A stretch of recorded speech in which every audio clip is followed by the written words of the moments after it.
6 months and counting before Canadians head to the polls, Canada's National Cybersecurity Agency has warned foreign interference in the fall federal election is very likely. So is Canada prepared? 2 prominent former politicians are in Ottawa today to urge federal parties to take this growing threat seriously. Anders Fogh Rasmussen served as Secretary General of NATO from 2009 to 2014 and as Prime Minister of Denmark from 2001 to 2009. And Michael Chertoff served as U.S. Secretary of Homeland Security from 2005 to 2009. Both join me now in studio. Hello, both of you. Welcome. Hello. Thank you very much for being here. I appreciate it. Let's start with the reason that you're here for your visit today, Mr. Rasmussen. You have attached yourself, both of you, to this idea of fending off foreign interference in elections. Why is that a cause that you have attached yourself to? Because this is threatening the fundamentals of our democracies, and we consider Canada a leading force for good to prevent foreign meddling in our elections. And the Canadian government has supported actively a task force we established to monitor the elections in Ukraine. Canada has also taken an initiative within G7. So for these reasons, we decided to go to Canada, and we've had very good discussions today. Secretary, you met with Minister Gold, you met with officials from our intelligence community. How certain are you that there will be foreign interference or attempts at foreign interference in Canada's federal election in the fall? I'm afraid I would bet a substantial likelihood in favor of efforts to interfere with the election. The good news is the minister and the other officials we met with are taking this very seriously, and they have a strategy in place, a holistic strategy that they want to deploy. But we shouldn't kid ourselves. The foreign nations that are trying to affect elections are going to adapt their tactics. One thing we've seen, for example, is they rent legitimate people so they can use their Facebook site or their Twitter account for their own purposes. So we're going to have to be alert to staying one step ahead. What does that mean, Mr. Rasmussen? Even when the Secretary says, for example, that the Canadians are, or the Canadian government is taking it, is a leading force, is taking it seriously. Can you qualify that? How do we know, for example, as Canadians, that our government is taking it seriously?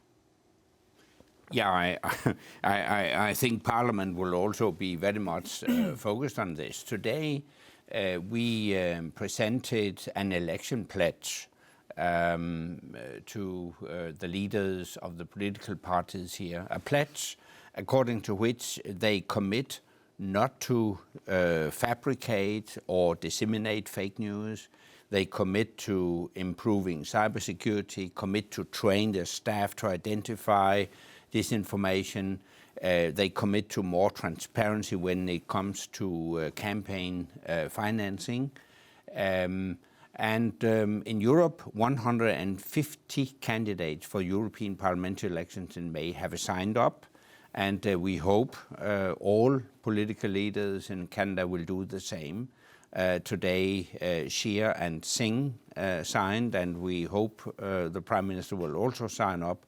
I think that's a very concrete step to prevent foreign meddling and disinformation in our election campaigns. Beyond the political realm, though, Mr. Chertoff, what about social media companies, for example? We had the privacy commissioner in this country come out last week and essentially say, I wish I had the power to sanction these companies, but they did breach your privacy. They've actually breached laws in this country that's, they're allegedly, that hasn't been proven in court yet. He's taking them to court. The Minister Gold here said on our show last week, the era of self-regulation for social media companies is over. How much of a problem do you think those companies will be in this election? I think the companies are realizing now they've got 2 problems. One is that they haven't always either safeguarded the data they collect, or they've been overly casual about how they're prepared to sell it or distribute it. Secondarily, I think they realize they're being exploited by foreign powers or by terrorists and extremists for purposes of propagating and inciting hateful action. So I think they now realize they have to step back from this. And actually, Mark Zuckerberg recently said publicly, maybe this is a time we need regulation. Now, we don't want to over-regulate because we do treasure free speech, but we need to recognize there are some features of the way social media are exploited that they've got to control, or the government's got to step in and make them. Is there a role for government in that? Should the government be regulating social media companies, do you think? I wouldn't regulate the content of speech, but for example, requiring that you take down artificial efforts to amplify messages, or that you take down user accounts that are based on impersonation or what they call sock puppets. I think those are reasonable requests, and if the companies don't do it themselves, there may be a role for government. As far as Mr. Rasmussen, as the public, the Canadian public is concerned, how important do you think it is for them to know where the sort of interference is originating from? We know, for example, in the United States, very clearly it was Russia. Here, the government has not been, at this point, as forthcoming about what countries, if they be state actors or not, what other kind of actors might be targeting Canadian voters in the next election. All we know is that we will be targeted. Do you think that voters should know where that is originating from? I think voters should be aware of the risk. I think resilience among voters is one of the most important issues here. It would be a mistake to think that the Russians are the only actors. They developed the playbook, but it has been adopted by China, Venezuela, Iran, just to mention some of the autocratic regimes. So we should be aware that the Russians are in the lead, but there are other actors as well. Your thoughts on that? I think it's important for people to understand that when they're getting a message that has been manipulated, that it comes in many cases from a foreign power, because that ought to outrage them. The idea that someone sitting in Moscow is trying to play with their heads. And that's why I do think it's important to call out the perpetrators. Before I let you go, Secretary, I want to ask about another sort of national security issue here in this country and in other countries, member countries of NATO, as well as specifically the United States, and that is whether or not we should be allowing Huawei to, the Chinese company Huawei, to build part of the 5G network in this country. Right now, that's a question that the government is actively considering. The Assistant Secretary of State in the U.S. today said if the UK or any other Western country adopts that technology for its 5G networks, it would, quote, risk affecting intelligence ties with the United States. Should Canada decide to let Huawei in, do you think it would have an impact on the relationship, the intelligence sharing relationship with the U.S., and if so, what kind of impact? Oh, I don't think it's going to affect the close nature of the relationship we have with the so-called Five Eyes, Canada, the UK, Australia, New Zealand, but it could make it more cumbersome. If Huawei actually has the servers and the routers that are critical to the information transmission system, that creates a real vulnerability and a risk of a backdoor or some kind of effort to penetrate that.